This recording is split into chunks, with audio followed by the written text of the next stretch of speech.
ఇక అస్సాంలో కటిమారి ప్రాంతంలో సిఆర్పీఎఫ్ 34వ బెటాలియన్ క్యాంపులో కాల్పుల ఘటన తీవ్ర విషాదం మిగిల్చింది. ఏపీకి చెందిన ఏఎస్ఐ బళ్ళాన్ని ప్రేమాంబరం తోటి జవాన్లపై విచక్షరహితంగా కాల్పులు జరిపాడు.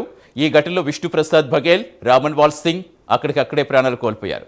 మరో సిఆర్పీఎఫ్ జవాన్ గోవింద్ తీవ్రంగా గాయపడిగా అతడిని చికిత్స కోసం ఆసుపత్రి తరలించారు.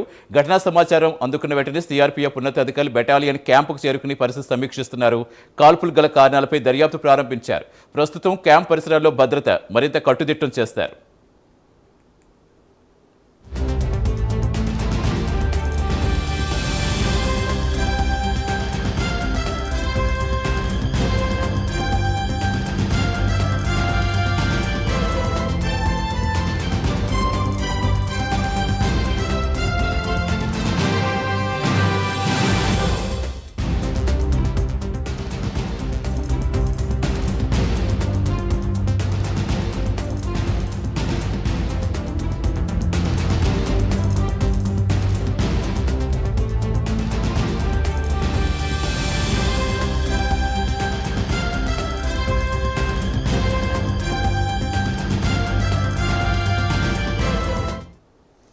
అస్సాంలో కటిమారి ప్రాంతంలో సిఆర్పీఎఫ్ 34వ బెటాలియన్ క్యాంపులో కాల్పుల ఘటన తీవ్ర విషాదం మిగిల్చింది. ఏపీకి చెందిన ఏఎస్ఐ ప్రేమాంబరం తోటి జవాన్లపై భీషణరహితంగా కాల్పులు జరిపాడు. ఈ ఘటనలో విష్ణుప్రసాద్ బఘేల్, రామన్వాల్ సింగ్ యాదవ్ అక్కడికక్కడే ప్రాణాలు కోల్పోయారు.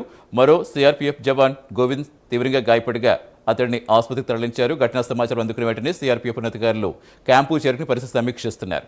పూర్తి సమాచారం ఇచ్చేందుకు మా నేషనల్ బ్యూరో చీఫ్ కళ జానవుతున్నారు. కళ, అసలు ఏం జరిగే ఉండొచ్చు అనుకోవచ్చు? తోటి జవాన్లను కాల్చడం ఏంటి? ప్రస్తుతం గాయపడ్డ అతని పరిస్థితి ఎలా ఉంది? ఏం చెప్తారు అధికారులు? ఏమైనా ఇన్ఫర్మేషన్ ఇస్తున్నారా? సతీష్, బిగ్ బ్రేకింగ్ అని చెప్పవచ్చు. దాదాపు అస్సాంలో 34 బెటాలియన్ కి సంబంధించినటువంటిది ఈ రోజు ఉదయం 7 గంటల సమయంలో కాల్పుల మూట. ఒక్కసారిగా కూడా తోటి జవాన్లపై విచక్షణ రహితంగా కాల్పులు జరిపారు అన్నటువంటి వార్తతో ఒక్కసారిగా ఆ ప్రాంతం అంతా కూడా గంట సేపు పాటు కూడా ఎవరిని కూడా లోపలికి అలో చేయనటువంటిది అక్కడ సెక్యూరిటీ అని చెప్పవచ్చు. వెంటనే దీనికి సంబంధించినటువంటి అధికారులు కూడా అక్కడికి చేరుకోవడం. కొద్దిసేపు క్రితంగా పోలీసులు, ఎందుకంటే బెటాలియన్ కి సంబంధించినటువంటి సమాచారాన్ని అంత త్వరగా బయటికి కూడా రాదు, కానీ పోలీసులు కొద్దిసేపు క్రితంగా కీలకంగా ప్రకటించడం జరిగింది పూర్తి సమాచారాన్ని. ఉదయం 7 గంటల సమయంలో ఆంధ్రప్రదేశ్ చెందినటువంటి ఏఎస్ఐ బల్ధాన్ని ప్రేమాంబరం, ఆయన ఒక మంచి హోదాలో ఉండేటటువంటి ఇటు ప్రేమాంబరము ఆయన తోటి జవాన్లపై విచక్షణ రహితంగా కాల్పులు జరిపారు అన్నటువంటిది వార్తను పోలీసులు ప్రకటించారు. దాదాపు ఇటు జీడి విష్ణుప్రసాద్ బఘేల్, ఆయన తోటి అంటే ఆయనతో పాటు పనిచేసే అంటే ఇందులో ఆర్మీలో ఉన్నటువంటి కొలిగ్గు, తర్వాత జీడి రామ్నవాల్ సింగ్ యాదవ్ అన్నటువంటి ఇంకొక వ్యక్తిపై కూడా, ఇద్దరిపై కూడా విచక్షణ రహితంగా కాల్పులు జరపడము, అక్కడికక్కడే వారు మృతి చెందారు. అక్కడే ఉండేటటువంటి ఇంకొక వ్యక్తి, 4వ వ్యక్తిపై కూడా, అతనిపై కూడా గోవింద్ శ్రీపుల్ అన్నటువంటి వ్యక్తి, అతనిపై కూడా విచక్షణరహితంగా దాడి చేయడం జరిగింది. అతన్ని వెంటనే ఇప్పుడు ట్రీట్మెంట్ తీసుకుంటున్నారు ఇటు హాస్పిటల్లో, ఆర్మీ హాస్పిటల్లో అన్నటువంటిది. ఆయన పరిస్థితి కూడా కొంత విషమంగా ఉంది అన్నటువంటి వార్తలు వస్తున్నాయి.